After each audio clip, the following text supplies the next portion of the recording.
In this next video we're going to look at how to turn right at traffic lights, how to position yourself and how to know when it's safe to go. I'm going to use what I've called the scale-electric method. I'm sure you all remember the toy car game with the little cars and the tracks. We're going to use that to help us turn right. What we're going to do is we're going to imagine that the oncoming cars are going to be following the scale-electric tracks, just like the game. If you look here, I've marked on the road where the cars are going to be following. Now it's up to you when you move forward not to get in the way of those lines. When you move forward, you're only moving forward a couple of feet, so just put your clutch straight back down so you go into it nice and slowly. When you move into the junction, there are three main areas that you need to look.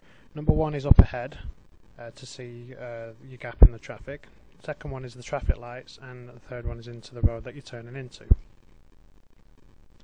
Now keep alternating looking at these three areas.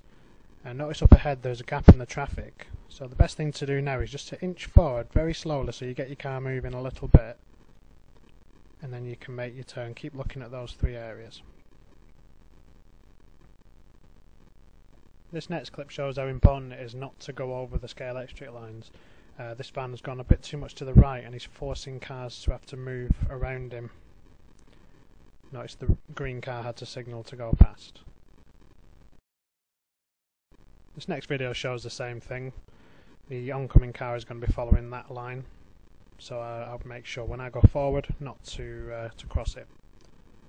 Okay, as I go forward I'm looking in those three places: up ahead, the traffic lights, and into the road. It's important I look at the traffic lights in case they change. More about that in a minute. You notice my gap's coming up, so I'll start moving forward a little bit just before the gap opens up, and off I go. Just go into a bit more detail now. Look at the oncoming cars. There's two lanes, one's turning right and one's going straight on. Now if we notice here, as we go forward, that's roughly where we want to position. Try and see it as the sort of the tip of a triangle.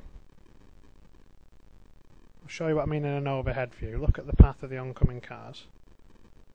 We want to position our car where the blue line is, around about there. Watch as I go forward. This will give me a good view. If you notice, it's partly obscured by the cars who are turning right.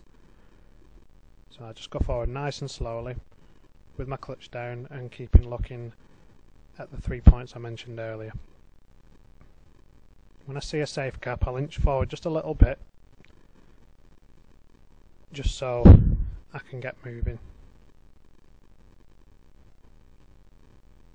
Now here we have a car turning left.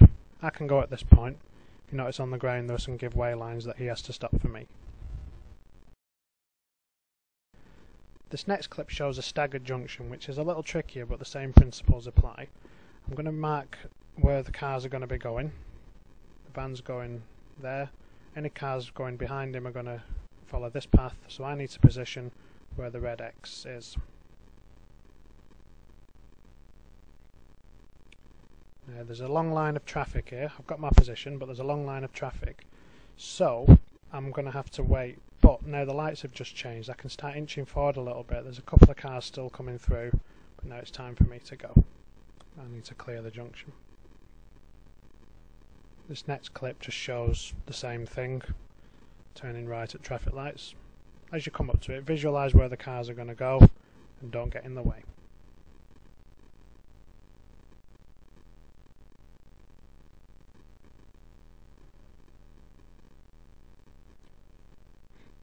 Just a little note on the traffic lights that I was mentioning before. If you're over the white line, which I am now, and the traffic lights change to amber as you're going across like this, you need to clear the junction and carry on, providing there's no oncoming cars. They should be stopping as well, but just double check that they are.